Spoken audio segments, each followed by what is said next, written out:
I have an organization here in the US called Connecting to Cure Crohn's and Colitis. And I started it over 10 years ago, I would say. I think it's 11 or 12 years. And I co-founded it with my friend whose son has colitis, and my son has Crohn's disease. And my son is 23, but he was diagnosed when he was 2. So he was like one of the very early onset IBD patients. I mean, at the time, I don't even think they had that designation of VEO IBD actually, but so he, and also at the time, it's now 21 years ago, they didn't have a lot of medications that they have now. I mean, I know that you guys don't have access to the same medications anyway, but they just weren't available, approved for even kids. So at some point he started biologics, and anyway, just, he's been through a lot. He has a very severe case of IBD, and has had a lot of surgeries, and a lot of difficult things happened, and a few other diagnoses, but the most difficult one is Crohn's. And he now is doing okay. He's on Stelara. Luckily he's able to get it. And but a lot of his issues are from having had the disease for so long.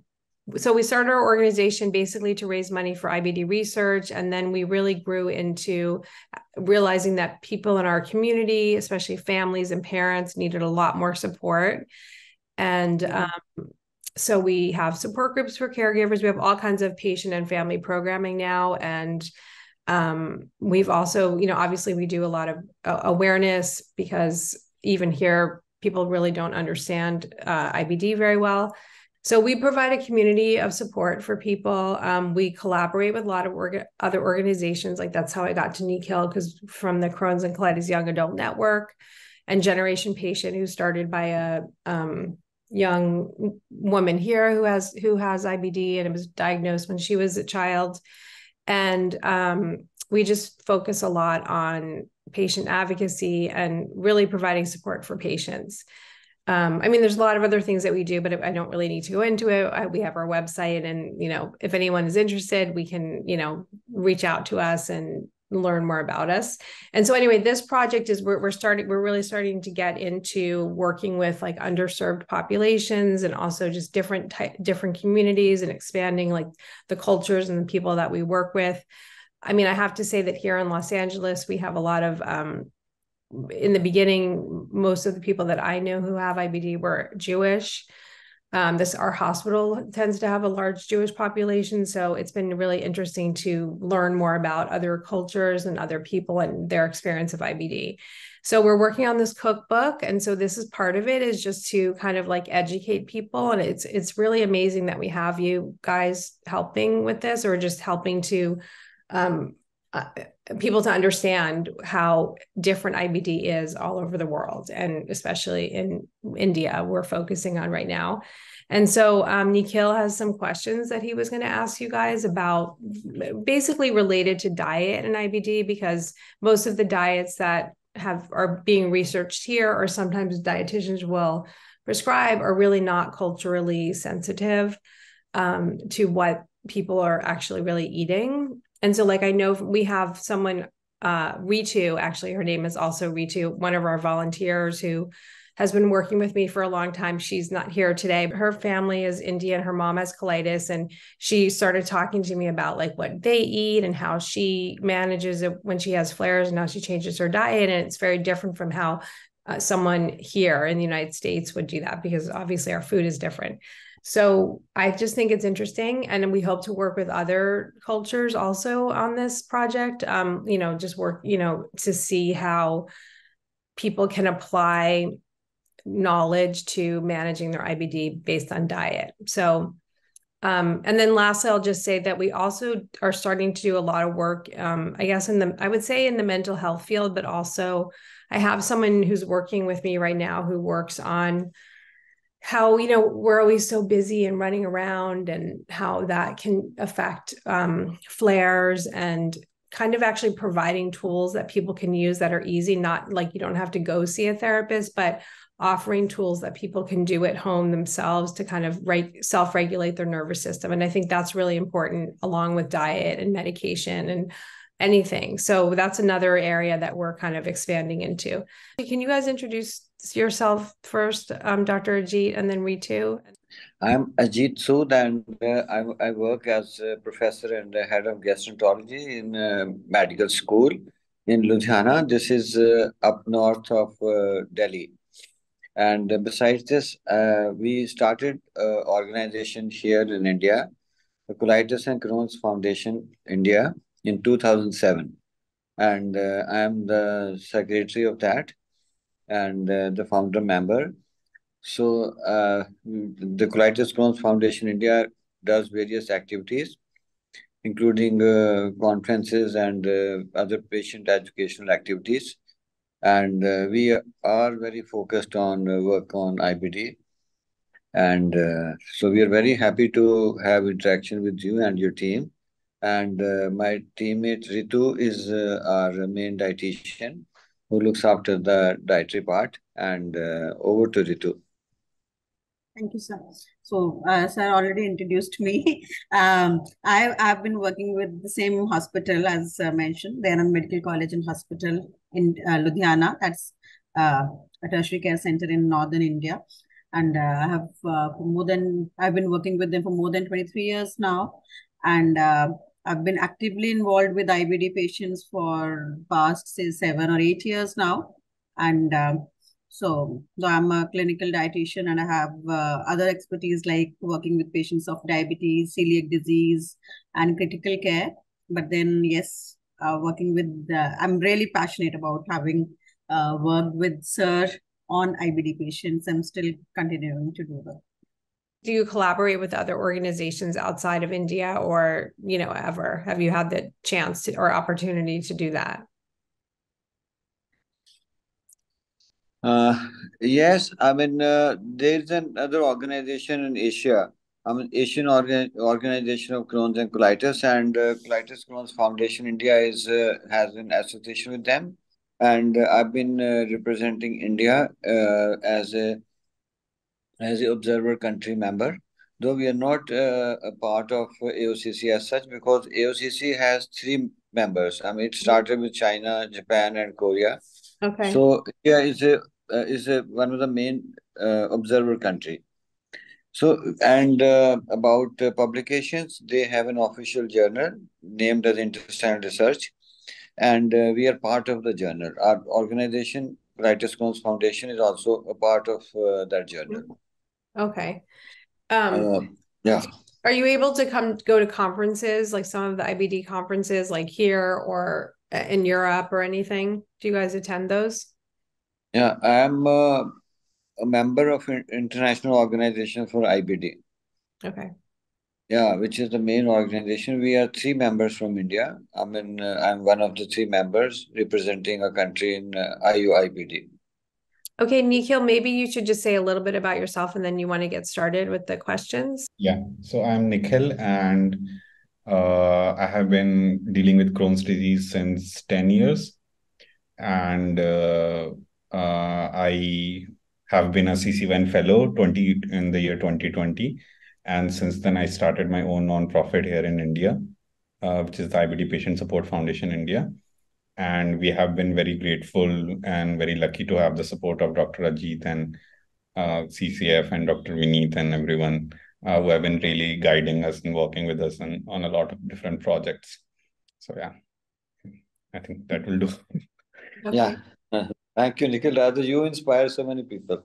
That's good. That he inspires me. And I also just wanted to mention, he mentioned CCY and Crohn's and Colitis Young Adult Network, and we're doing this project with them. So Sneha couldn't be here today, but we're doing this project as a collaborative project with our organization. So okay, so I'm gonna go just mute and you guys can talk, and I'll be right here. So if there's any problems or issues, just say, hey, Stace, do something.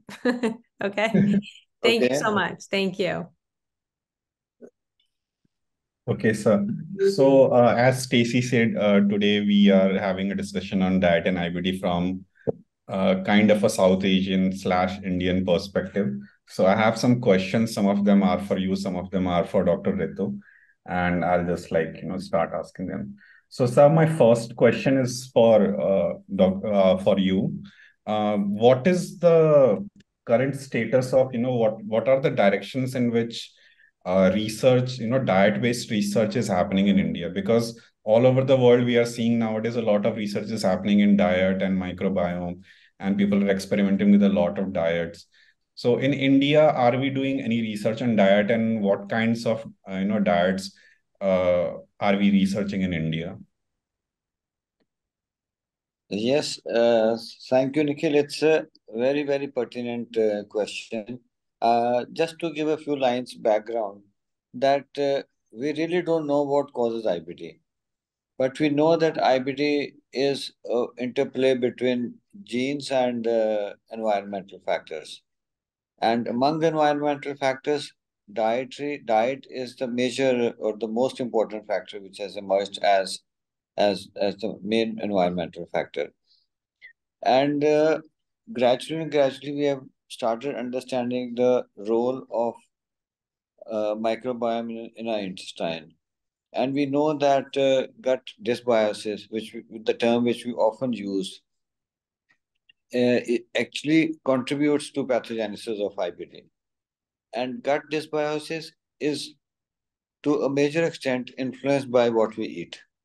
So that way, diet is a very important environmental factor, and it attracts attention of both uh, patients as well as caregivers. And diet has a bimodal relationship. I mean, we know that, as I mentioned, that diet is implicated in the pathogenesis of IBD.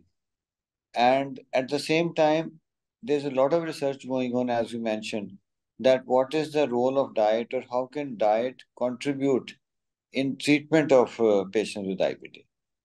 So to begin with, that how diet can cause IBD or how diet can contribute to towards IBD. I mean, the research in our country is obviously focused on both the things, and all the major groups who are IBD groups who are working on IBD in India. I think everybody's interest is to understand that what dietary changes have happened over the past few years. Now, it is a fact that IBD has increased in India over the past 30-40 years. And that is a time when diet has major changes have occurred in our dietary pattern. So there is a parallelism between the changing dietary pattern and emergence of IBD in our country. So this proves the fact that diet contributes. So everybody is trying to understand that what changes are happening in our country. And when we look at the changes, I think the obvious changes are that it's the kind of food what we are eating, the changes what are happened are the major changes are that there's more and more consumption of processed food, ultra processed food, the refined sugars, refined fats, and that way, medical point of view, we are consuming more of unhealthy food, high consumption of sugars. So we are also trying to see that what dietary pattern has changes, what has changed in our country over the past 30-40 years. We have some data of national survey in India, but data is not very concrete. We can't make out with good evidence that this is exactly what has happened. But when we look at per capita consumption of various food items, the food items have changed over the last 30-40 years. The consumption of fat has increased. But we have not been able to prove it in a scientifically manner that, yes, this is precisely the change which has happened. The other area of research in our country is that how diet can treat IBD. For this, there are there's more research and more studies in our country, and our group is working, and Vineet's group is actively working on this, and Vineet's group has 2 or 3 main landmark articles on this. They have suggested that they've shown that the recent article that in moderately severe ulcerative colitis, if you put them on anti-inflammatory diet besides FMT, these patients, they do much better as compared to the standard diet. And they have suggested that when a patient has acute severe ulcerative colitis, and there, if you put them on enteral nutrition, they respond better. Besides that, there are two other small studies, one from us, one from them, that EEN, exclusive enteral nutrition, has a role to play in patients with Crohn's disease. So all of us are interested, all of us means that whosoever is interested in IBD in India is actually interested in studying and evaluating that how is diet contributing to pathogenesis, to causation, and how can we modify our diet to improve the efficacy of pharmacological therapies in India. Thank you, sir. Thank you for explaining that. Dr. Ritu, my next question is for you. In India and in general in the South Asian region, in our diets, we often use a lot of spices. And this is like a key feature of Indian food, Indian curries and everyone, which is what we are renowned for. So how safe it is for IBD patients to consume spices? When it comes to an IBD patient, we don't really say no, ask the patients to not use spices at all. It's just that, especially when the disease is quiescent, we anyways don't recommend any major changes to the diet. The diet has to be almost as normal as any other individual. So you can definitely moderately use most of the spices, barring some red chili maybe, because it's been seen that most of the patients, it does trouble them, right? Red pepper.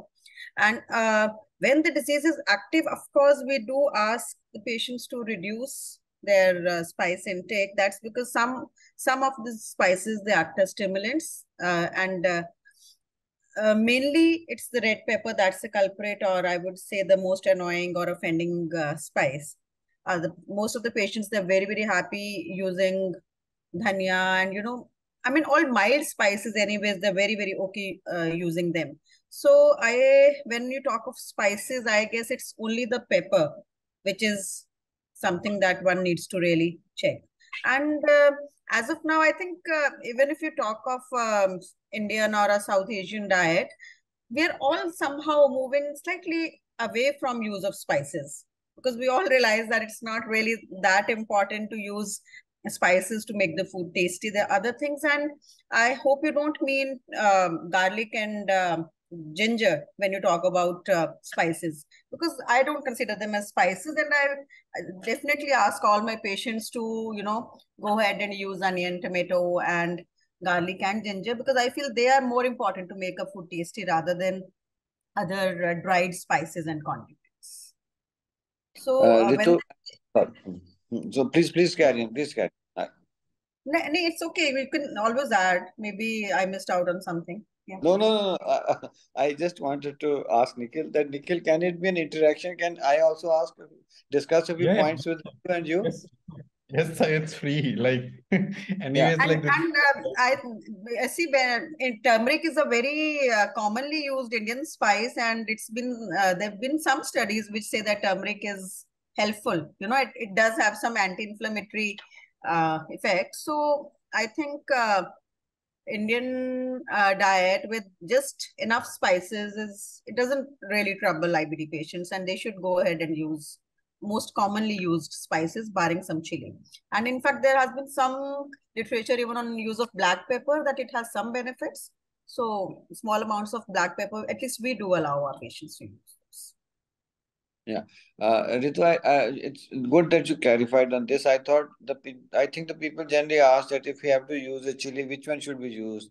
The red chili or a black pepper or a green chili? So you said that black pepper, you said that it may not trouble as much. Doesn't trouble really. Yeah. Maybe lesser of the evils.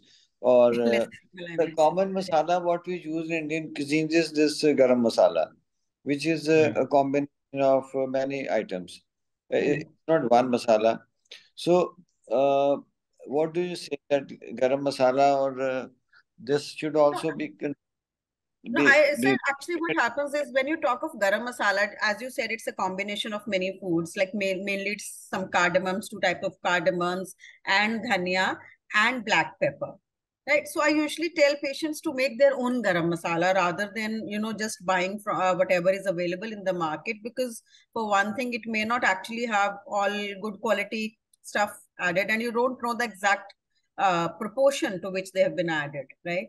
So I usually tell patients that you prepare your own garam masala with, and go easy on black pepper. Because otherwise, usually when you see this garam masala which is available in the market, it has more of this chili and less of other stuff. Garam masala is only to add flavor. So it has some cinnamon and cloves and all those things which don't really trouble. And they usually garam masala is supposed to be added in a very small quantity. So if when it comes to IBD patients, I usually tell them that you prepare your own with and cut down on the amount of black pepper that you add to it. And you can, of course, enjoy small amounts of garam masala in your meals. Yes, I think, Nikhil, if we tell a patient that go totally without masala, without chilies, then food becomes so bland. It becomes so unpalatable. Unpalatable, And yeah. relish food, and then one feels really more unhappy. If you can't take a food, that makes you more unhappy, maybe. It's my thought that It rather than makes the them unhappy, and it would also cut down on their intake, and I think it's very important that the patients eat the required amount. So yeah, adding small amounts, and if it makes the food palatable and improves their intake, I see no harm in recommending spices in a I moderate think amount. everybody should, or like all of us, will look forward to have a meal. The patient should also be looking forward to having a meal rather than just imagining that they served a very, bland food. And one thing I would like to mention that many people are in the habit of taking pickles with food. Pickle is not a good food. Personally, I am quite against it, that this contains very high salt and very high oil. So I would like to mention that besides spices, this pickle should not be a part of our diet. Ritu, do you agree, or? I definitely agree. I remember having told someone said it's an organic pickle that he's having. I said, what difference does it make?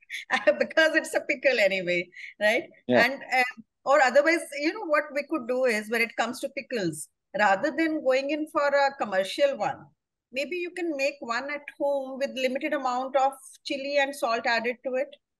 Or maybe you can use some good quality oils added and consume it in very small amount, maybe not when the disease is active, because at that point of time it may trouble more.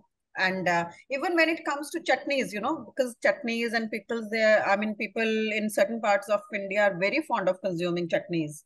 So there is no harm if it's a simple coriander chutney. You can maybe just make a light chutney without that too much of chili added to it, so it doesn't trouble. So whatever, you have to make small modifications to all the things that any normal individual eats, and you can enjoy them too. So basically, like lower the intensity, like we are used to, Yeah. like थोड़ा मतलब उसको mild कर, please make it yeah, slightly milder, because you do have a disease, so you have to make that particular food suit your needs. I feel pickle is not good for anybody. This is a kind of food It is definitely a concentrated amount of salt, and it should definitely be avoided. But once in a while, if someone wants to have, yeah, I think once in it's a while. once in a But while, but then try to make it at home. And it's yeah, not a very difficult job, I would say. yeah. And ma'am, you raised a point about turmeric. So like regarding that, sir, like even like, initially when my treatments were not working, I also used this, this raw turmeric option. Like that time that was also being studied. So what is the current status of, like, I recently also saw another paper on, like, since some time there were no like curcumin research had been like a little bit less, but I recently saw another paper on like curcumin. So what is the current status on, like, what do doctors say when patients ask, like, can I use raw turmeric as, as an anti-inflammatory and all that? So is it effective, and like, or, is it just like a food option? Like, you're specifically asking that how much is the medicinal value of turmeric? Turmeric which and the work. curcumin tablets. There are these curcumin tablets also in the market, which some people use. So are they really helpful? Yeah, I think an important issue, and like you mentioned that turmeric, it's the curcumin which is the active moiety, and Nikhil, there have been studies. There have been 3 or 4 studies from India also, and the studies have been based on adding using curcumin as an add-on therapy to the drugs, and the results have shown in favor of curcumin. And there's one study where enema was also used. The studies have shown benefit of turmeric, and the dose used was around 2 to 3 grams per day, which is not very high dose. But in couple of meta-analysis which appeared later on, the evidence was not very convincing. The evidence for using curcumin was not robust enough to recommend it as a drug.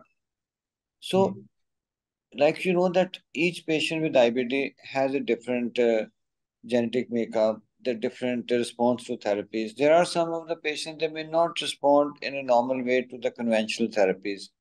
And then there is a question of using, alternative therapies or second line therapies, or some people are more fixed on using a natural way or herbal medicines or say.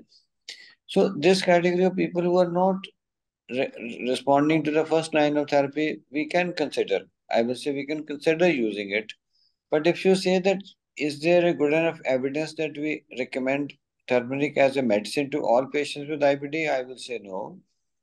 We don't have enough evidence at the moment to recommend that every patient with ulcerative colitis should be on turmeric. I don't practice that.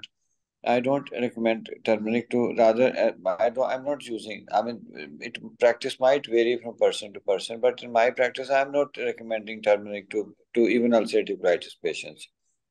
Regarding Crohn's, it has not been found to be effective, or it has not been well studied in patients with Crohn's. So turmeric's role is in ulcerative colitis, but at the moment, not very convincing role to recommend it as an adjunct to other therapies. In select patients, maybe yes. But we can definitely, I mean, see, because Indian diet, anyways, we use a lot of turmeric in our regular cooking. So I think that also gives us good amount of curcumin. I mean, we have, what do you say, sir? There are no side effects reported anyways, even if we tend to use more turmeric in our diet. Yeah, but Ritu, what we use as a turmeric available in the market, you touch it, I mean, your hands get stained with that. You don't know. I mean, some people say that the actual turmeric, the Adulterated. component has been extracted out of the haldi what we get in the market, and there is a high chance of contamination with this. I personally feel if many people ask whether we should take a haldi wala doodh in the night or not, I don't say promptly yes. I say that if you wish, you can have it. I mean, I do not say yes promptly to this. And what I'm I've not. been doing is, I've been asking patients to, procure whole those dried haldi, what you say, gant, so that and have it ground on their own, so that they're sure that it's not adulterated, and just to use what I mean, because Indians do use quite a bit of turmeric. So I do tell them that it could be adulterated. So it's better to procure on your own and have it ground rather than relying on whatever is available in the market. Yes, I if you think can, maybe Yes, yes, but we can't really say that this will have a great medicinal effect. okay. But like if people are using it, so I think one theme is emerging that any spice, if you're using it, like, get the raw form and then like grind it yourself, because the powders might be adulterated, and so kind of like make your own masalas, like whether it's any kind of powdered masala or turmeric or anything, it's better to prepare it yourself rather than rely on powdered forms which are available in the market. Yeah, That but is good for all the masalas, actually, Nikhil. Yes. Because adulteration is very, very rampant in India. Yeah.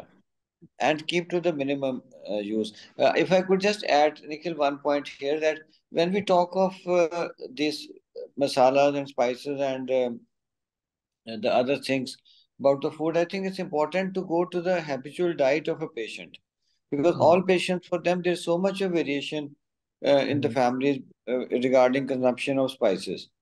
I mean, something which we might feel as normal may be very, very low for other families. So it's important to understand every patient's habitual diet before suggesting him the dietary modifications. Yeah. And since we also don't know, like, if the diet is diet is the main culprit, so we can't also, suggest that, don't eat what you have been eating since your childhood, right? Because Yeah. Yes, yes, that's important. We have to understand, sorry, we have to understand that till now, till date, diet has not emerged as a single therapy, as a standalone therapy. It's always an adjunct to pharmacological therapy, except that in patients with pediatric Crohn's, where enteral nutrition, exclusive enteral nutrition as a standalone therapy has been found to be effective. In all other situations, it is as an add-on to the therapy. okay. And even otherwise, it's not the only thing implicated in pathogenesis as well. So it has Yeah. to be, yeah, so many other things, right? So, Ritu ma'am, this next question is for you. So, like IBD patient now, they are doing okay. They are they are doing fine. They have modified their diet and all. But like, there are some other issues, like somebody's gaining weight, somebody, wants to go to gym and all.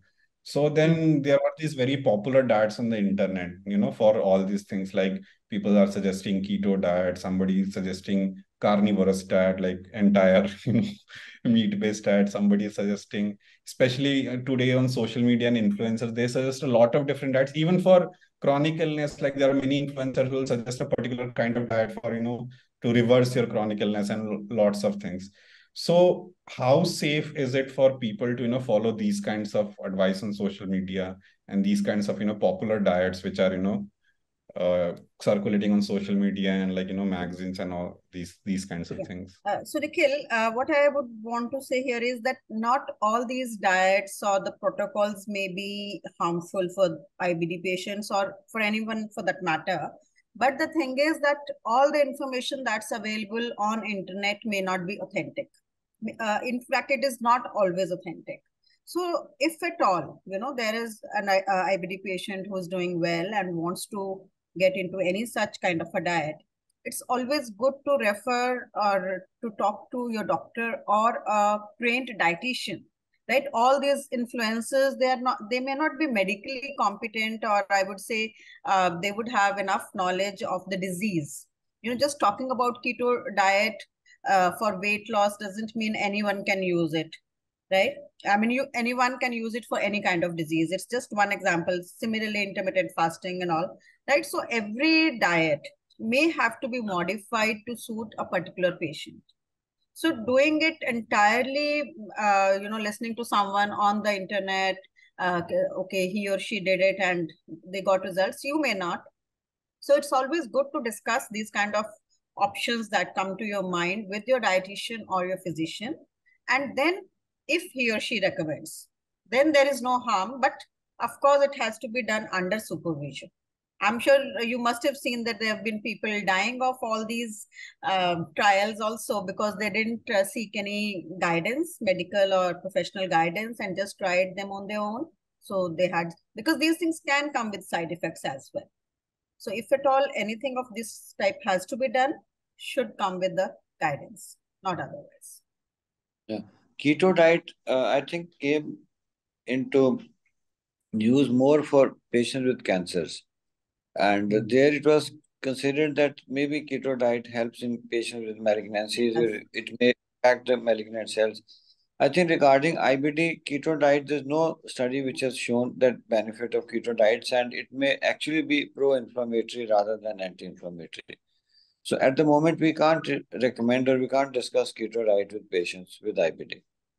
I hope, Ritu, you agree that we don't say. I definitely agree. I just I mentioned keto because that was the first thing that came to my mind. But there's so many other diets also, which are available on internet and people tend to follow. So for IBD patients specifically, I would really recommend that they do not try any kind of this fad or internet promoted diet. Yeah. I'm a trained keto dietitian myself. I do it for epilepsy and weight loss, but I wouldn't recommend ever to an IBD patient. Okay. And this next question is for both of you. Answer beginning with Ajit sir. So, like in India, like we live in families, right? And one person gets diagnosed with IBD, and suddenly, like they have to now change their diet, even when they are also when they are in the when they have the disease and all, they have to change the diets very drastically, and then slowly they come to the normal. But still, there are a lot of changes that they have to incorporate. And then that is extra burden on the person who cooks the food in the family. So there is kind of a conflict, like, if it's a big family, so like for 5 people, you're cooking one kind of food, and for, one person, you're cooking another kind of food. So like sometimes like there is this conflict, so like does any such kind of thing happen in your like practice, or like, what advice do you give to like, when like patients come and say, नहीं बना पाते हैं या मतलब ऐसे ही ये चीज होती है तो like what do you say to such families when there's such this kind of conflict? Yeah, I think that the conflict between the patient's diet and the diet for rest of the family should never happen. Now there are two kinds of situation in IBD. One is when the disease is active, and second is when the disease is in remission. When the disease is in remission and person has mild to moderately severe disease, and if we think of diet planning for patient as well as for family, what is recommended is that we say, okay, take a healthy diet. What is recommended is take a low fat diet, high fiber diet, lot of vegetables, fruits, salads, fiber, and avoid processed food, avoid extra sugars, avoid refined food. Uh, don't have too much of consumption of red meat, and avoid junk food. And as we've been saying, that avoid extra spices, and it should not be very sugar consumption should not be very high. And in fact, that is the recommendation for the whole family as well.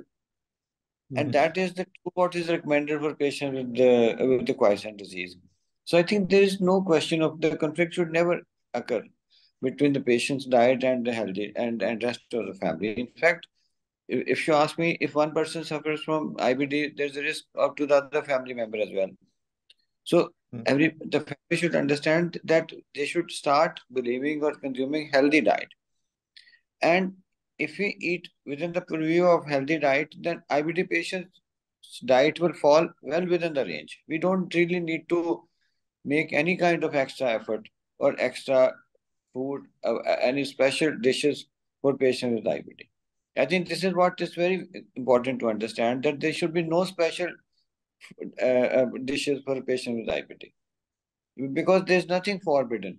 We say that it should be a healthy diet. So that's my take on it. Yeah. So I would just like to add to what Sir said, that definitely when the patient has a control, I would say his disease is under control, we definitely recommend that the whole family eats together and they cook together. I mean, whatever is made for the whole family can be had even by the IBD patient. But yes, this issue may creep up when the disease is active, because at that point of time, at times it's like, a low fiber diet or a bland diet is suggested for the patient. So mild, changes in the texture may have to be done in the diet. So in that case also, it's not really very time consuming. There are patients who ask ki sab kuch alag se karna hai, I've kept bartan also alag se, So we have to tell them that nothing of this sort needs to be done. It's just that maybe you can cook with light spices for the whole family and take out a bit whatever the patient has to consume that way, and you can add it tadka to the rest of the diet. Yeah. Right? Rather than doing it all together, iska ghee alag se ban raha, uska alag se ban raha, cook together a light kind of a, recipe. and separate the two, and whosoever wants it more spicy can add that later, or maybe they can add some accompaniments to it. So it's like, no, not really. I wouldn't say it's a very big job. It's just and patients do come to us and ask about it, their attendants, the caretakers. But this is what I tell them, that you don't really need to put in too much of extra effort. Of course, in certain patients, we do need that change in texture. So it's that same cooked food can be blenderized or maybe, soft cooked. And anyways, pressure cooking is what I recommend for most of the patients. And anyways, it's actually the best way to cook for each and every one of us. Healthiest cooking pattern. Yeah. I think like what both of you said, that apart from when the patient is very sick, like what the dietary suggestions are being given for IBD is very similar to what a healthy diet should be for the general population also. So I think like all of my questions have been answered.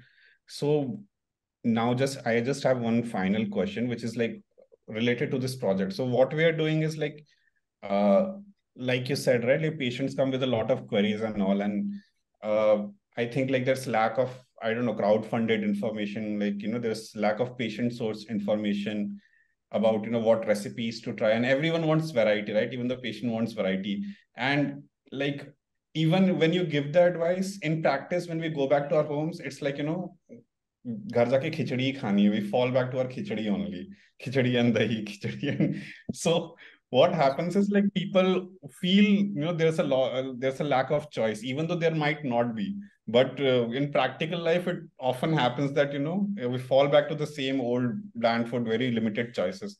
So what we are doing is we are collecting recipes from all the patients who have IBD and what kind of foods they make, so that there is a variety of foods that everyone can try.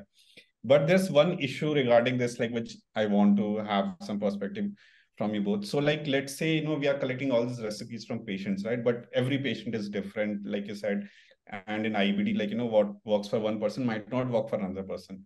So what considerations should like a patient, like when we produce this cookbook, right? And we are saying that, okay, this is a list of things, this is a list of dishes that people find it safe and all. So like, is there any precaution that one should take before trying dishes, or like which another patient has found helpful, like how, like this sharing of information about food, like are there any precautions that we should take as IBD patients, or it is fine to try each other's like dietary habits, what foods they are taking? Yeah, I will pass it on to Ritu, but I'd just like to make one comment that this concept of khichdi and dahi should go. I mean, and moong ki dal, and it should not be there. I say that all of us, including people who have IBD, we should be looking forward to the meals, not just when we think of food. The only khichdi should never be in our. We should not just imagine khichdi being served. That concept is wrong. It should not be there. And except in fact, when a person is sick, I'm sure that his diet intake is so little. He will not mind being on liquid diet for a few days. And in the meanwhile, he gets well and goes back to the almost normal diet. And diet should not be very, very restrictive. There are so many different kinds of diets, Nikhil, which are available. And I think if it is a very, very restrictive diet, then obviously it is not practical. Yeah. And you can't put a patient on a very, very restrictive diet for a long term. For a study purpose, say, okay, for 4 weeks, 6 weeks, people might tolerate. Why these formula feeds are not so popular in the long run are for two reasons. One, that palatability, and second is the cost. And then they become so restrictive. I mean, they're no more not practical. So diet should be something which is healthy and practical. Personally, like for me, like this is the weird. So, since I had like severe IBD, like I kind of had to like survive on bland food, and slowly I kind of started enjoying bland food. So this weird thing has happened with. But what I do is, like once I find a safe food, I kind of stick to it. Like, I know that in the morning, like this works best for me. I've been eating that same dish since 2 years. I've never fluctuated because of fear that, my body will not work. You have to come So, out of that fear, Nikhil. You have to come out of, in fact, we tell that to every patient. A food, if it has offended you once, it may not offend you always. Give yourself some time and retry. Maybe you can cook it differently. Maybe there was something else that troubled you at that point of time and you named it to that food. So you should, rather than being scared, you should be, I would say you should experiment with food to make your food more interesting. You make your plate and your appetite better, right? And I think coming back to your question, you said that if someone has, that someone has tried a recipe, should you be, there's absolutely no harm in trying. See, because it's all about the ingredients, right? But if you really know that there is some ingredient in a particular recipe which doesn't suit you, because individual variations are always there. It can happen even with someone who's not a patient, right? So if there is one ingredient which doesn't suit you, you can always try that recipe without that ingredient, or you can look for another option, a substitute for that ingredient. And I see there's no harm. You don't have to be scared in trying it, for sure. And it might just work for you as well. So because when it comes to patients, as a dietitian, I spend, I think, more than half an hour with a single patient every time they come. Be it a first visit, second visit, third visit. So I often tell them that I can give you ideas, but ultimately it's you who has to do. I can't give you, say, 30 or 40 recipes for your, single meal, everyday meals and this. So I just tell them that, these are few things which you can kind of eat in restricted amount. And you have to be, you have to devise your own recipes and things that you like. Because what I may like, you may not like, So I would kind of recommend as per my choices. So I want people to try new recipes. And in fact, I tell them, next time you have to tell me what you cooked so that I can recommend that to other patients. I can tell them that it does come out better this way. So you must experiment. do you think there should be a cooking show for IBD patients? Just avoid offending foods. Yeah, that's it. Yeah, to some extent, Nikhil, it is in mind also. If we eat something with positive frame of mind, I'm sure 90% chances that we tolerate. And I share with you one practice now. Anybody who gets a pain abdomen, we get so many people with pain abdomen. The first thing what they'll say, they had pain because they had either rajma or arbi, or they'll be on the food which they had that day. That okay, I had pain abdomen because I had this kind of food. So I say, you've been having this food for ages. So why will this food, any food, will cause pain today? So we should be looking into the reason. And so that way, they're like dealing with patients with diabetes. There's so many patients who keep self-eliminating one item, one after the other item. That practice should go. Actually, as Ritu has emphasized, that just once, if it has caused some symptoms, maybe it is the recurrence of the disease rather than the food item which is really causing symptoms. So disease recurrence, we can't totally blame it to the food. I mean, it can happen, anytime. At times, it can be quite unexpected. So food should not be eliminated just on the presumption, because then it becomes more restrictive. And my concept is that all patients coming to me, they should be happy. They should be looking forward to meals. I'm repeating again and again. It should be a very important item in the day that, okay, they have to have a food, good food. They should be looking forward to good food. Yeah, There that's a are good so thought. many patients who often use, like you said, ma and rajma and all those things. Ma ki dal, chane ki dal, vai karti hai. This is such a common term that people use. And then I have to tell them ki aisa kuch nahi hota, and that you must try. It's just that if you're going to try a new thing, maybe start with a small amount of it. Many times there's some, because they've been deprived of so many food items over a long period of time. The moment they see something which is which they like to eat and they wish to eat, they would overeat that, you know.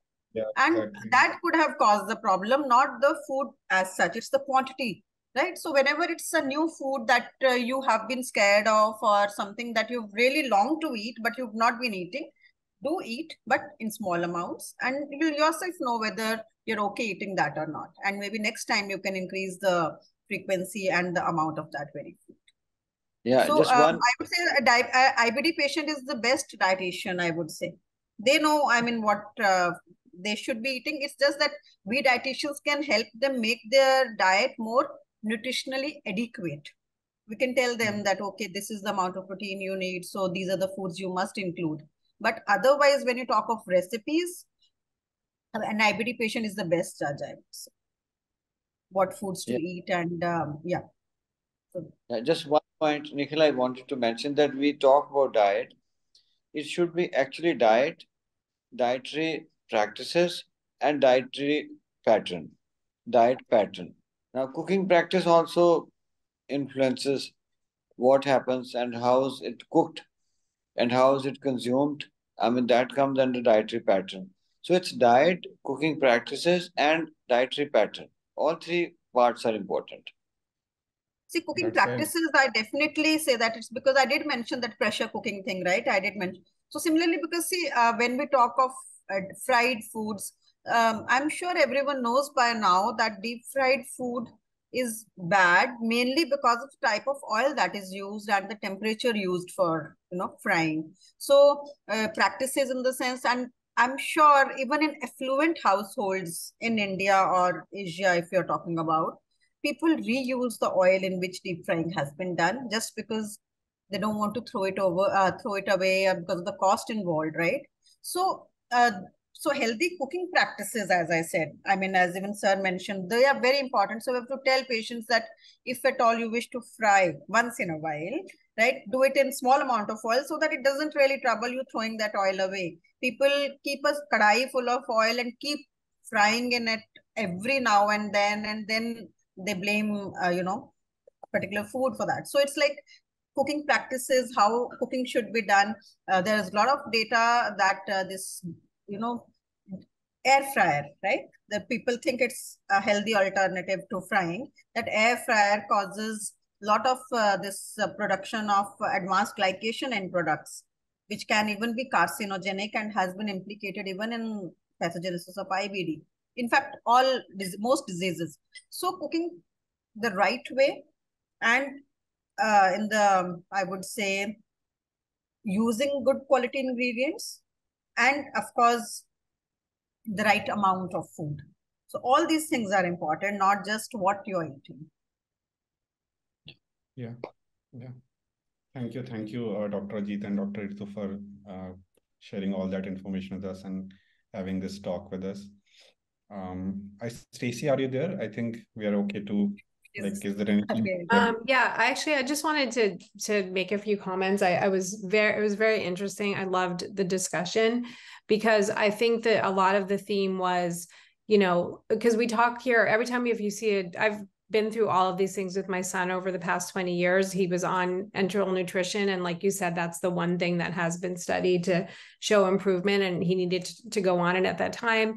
And because I was, you know, trying to figure things out, there were so many times when we would go see not like a regular doctor, but like an alternative doctor or an integrative doctor. And they would say, don't eat this, don't eat this. Or a lot of times they wanted to give all these supplements, and it was very stressful for the whole family. And I love your perspective about, you know, the family trying to eat the same things, very important to eat together, and just really emphasizing that. And also emphasizing, like, maybe, you know, try it again. If it's not working at this time, or try it again, or take it out when you're having a flare, because this is a lesson that was hard learned for me, that I was so, I mean, I had some people tell me, oh my God, I can't believe you're, you know, giving your child this medication. You could cure it with this diet. And so then I would be like, oh my God. And I would spend all this time in the market and all this time cooking, and then everyone else would have to eat different things.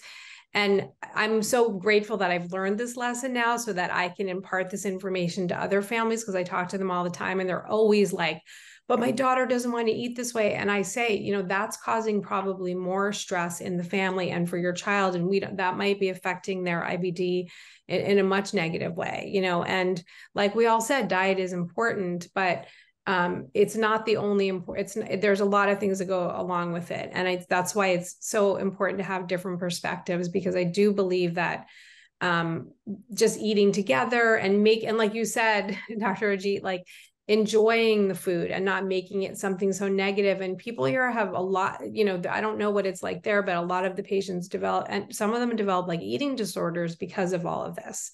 And so it just like, you know, it's kind of like what I said a little bit about our focusing on regulating the nervous system and calming down. And this kind of goes along with it, because anything you do in this realm could add stress. And so I really appreciate this conversation. And I actually think people just in my community and here in the United States need to hear it, because and we have a great dietitian at our hospital, but and she's been very helpful to me and a lot of other patients. And I also think that we need to have this, like, okay, it's not so urgent, you know, it's like, try what works best. And I love the whole conversation about the spices. And that was, you know, just fantastic, because you know, it's like you want to enjoy your food, and that's your culture, and that's part of what you eat, and you don't want to just have to like eliminate all of it. So I really appreciated it. So thank you so much. I had one question actually. Do you guys ever use like TPN for patients if they need it? I mean, do you have that available there? Yeah, we have TPN is available, but it's very rarely used. In principle, when we talk of treatment of IBD, we always prefer enteral nutrition. It's only patients with very, very sick patients who are throwing up, who are not retaining, we go to TPN. Or patients who are in a post-op period, they are into ileus, or their gut doesn't accept food. Mm-hmm. They are the only post-operative period. They may rarely require TPN. Otherwise, it's very, very rarely required in management of IBD. Okay, thank you. I was just wondering about that. Well, we really appreciate you guys taking your time to do this. I can't thank you enough. And we are going to, you know, we're going to post, you know, this video or parts of it. And also we will let you know, because we have started collecting recipes from all different people that are involved in this project and putting a recipe book together, and ideas for people that are struggling. I think especially here, the patients that live here that are South Asian, it's hard for them, because it's like they're sort of bridging two different cultures and ideas. So I think that this will be very helpful to them. So we really appreciate it. So thank you for taking your time today. Thank you, Nikhil. Thank you so much for having us. Thank you, Nikhil. Okay, thank you so much. Bye. We appreciate so much of all your efforts for the patients. Thank you. Yes, thank you. Thank you. It was really nice meeting you guys too. Thank you. Nikhil, can you just stay on for a few minutes after they log off? Okay. Okay. Thank you so much. Yeah.